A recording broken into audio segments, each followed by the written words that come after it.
jossain päin Suomea, tarkemmin sanottuna jossain päin Järvisaimaan palveluiden aluetta. Vielä tarkemmin sanottuna Sulkavalla, keittiöillä. Perunamuussi on jo valmistettu, jälkiruokakin on jo valmiina. Täällä Järvisaimaan palveluissa on työhurjaa väkeä. Se on vähän erilaista kuin semmoinen ihan tavallinen työn tekemisen tapa. Totta kai ne perusasiatkin hoidetaan ihan vimpan päälle kuntoon. Siihen Järvisaimaan palveluissa on ihan huipputyypit tekemässä. Mitä on työhurjuus? Se on ihan erilainen tapa tehdä. Siinä mietitään koko ajan asiakkaan elämystä. Minkälaisen kokemus mistäkin hetkestä syntyy. Siinä tehdään yllätyksellisesti asioita ja kaikenlaisia ekstraa. Silloin se rikastaa omaa työtä, mutta ennen kaikkea tarjoaa myös parasta asiakaskokemusta. Joo, eli ollaan tämmönen aika tämmönen hupsunut hauska työyhteisö. Eli joku kun esittää, niin ei ainakaan sanota, että ei, vaan ruvetaan heti ajattelemaan, että miten tämä toimii käytännössä, että mitä se tehdään. Ensinnä lähti siitä, että koska tuolla vanhuksilla on vähän semmoista tylsää tuo olotila tuolla. Eli niillä on hyvin rutiininomaista se oleminen tämmöisessä vanhainkodissa. Niin haluttiin niille tuoda semmoista jotain uutta. Ja tietysti se on aina meillekin uutta. Me ollaan aika hyviä laulajia, aika monet. Niin me ruvettiin laulamaan niille keväällä lauluja ja sitten me laulettiin syksylauluja. Ja sitten me päätettiin, että jouluaika, niin joka päivä lauletaan joululauluja. Ja se oli toista vuotta jo meillä menossa ja vanhukset oli niin otettuja siitä, että ne ei ottanut siihen aikaan ketään muita esiintyjiä jouluna tänne, kun ne halusi aina, että me esitetään niille joululauluja. Tosiaan samassa talossa on hoitajia ja keittäjiä ja löytyy kiinteistömiehiä ja eri porukkaa, niin silleenhän me ollaan yritetty saada se talon varsinaisten asukkaiden oleminen mukavaksi, miellyttäväksi, että meillä on keskenään hyvät välit hoitajiin ja kaikki, että se ilmapiiri on hyvä, niin sillä tavalla se sitten alkaa näkyä ulospäinkin. Et ehkä aluksi me suunnattiin nämä jutut vaan henkilökunnalle, mutta asukkaat kiinnostuu siitä, jos täällä pyörii sellaisia kanapukuun pukeutuneita ihmisiä, niin äkkiähän se sitten leviää se ilo ja näkyy ulospäin, ja ne asiakkaathan ne on ne henkilöt, jotka kertoo siitä sitten eteenpäin. Varmaan ainakin pari semmoista vähän kahjompaa henkilöä sille. Se on ehkä vaatii semmoisen luonteen, että keksii kaikkia juttuja ja sitten vaatii jonkun, joka innostuu niistä ja sitten toiset lähtee siihen mukaan. Ja sitten vaatii myöskin varmaan semmoisen niin työnantajan puolelta tai esimiehen puolelta sitten, että se sallii tämmöistä pientä irrosteluakin, että ei ole pakko olla siinä sorvi äärellä ihan tiukasti koko ajan.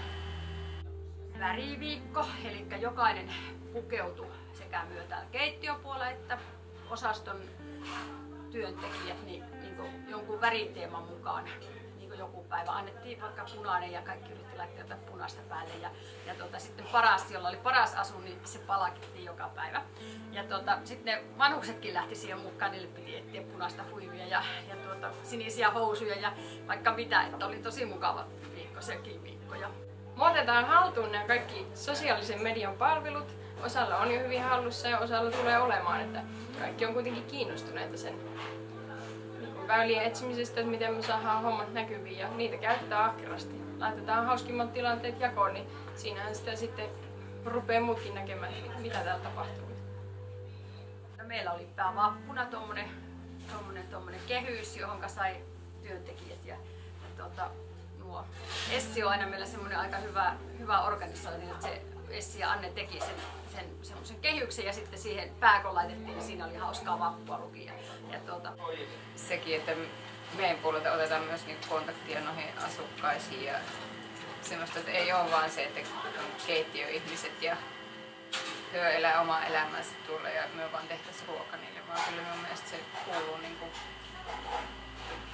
heidän kuuluu nähdä myös minkälaisia me ollaan.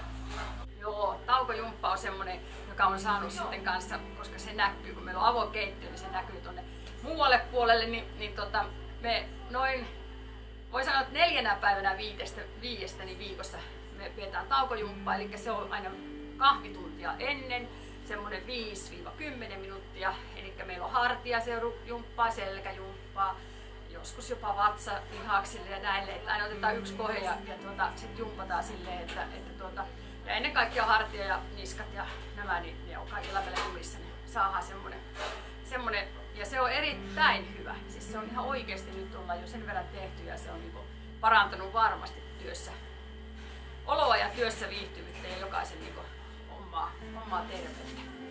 Kaikki jumppaamaan ja revittelemään ja keksimään hulluja juttuja.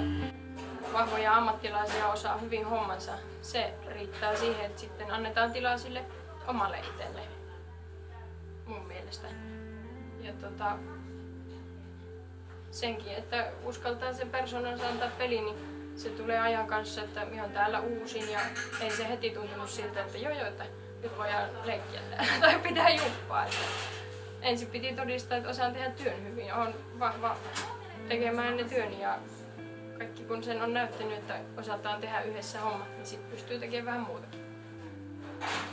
Näistä meidän kokemuksista ollaan oltu hirveä, me ollaan oltu vähän tämmönen kokeilujuttu ja ollaan oltu sitä mieltä, että nämä on hyviä kokeiluita ja Järvisaaman palvelut niin lähtee rikastamaan muidenkin osastojen takia näiden Juva ja Rantasalmen työyhteisöjä ja työtä ja sitten me olemme saaneet kyllä paljon palautetta näistä, eli joka puolella on tullut semmoista positiivista palautetta, että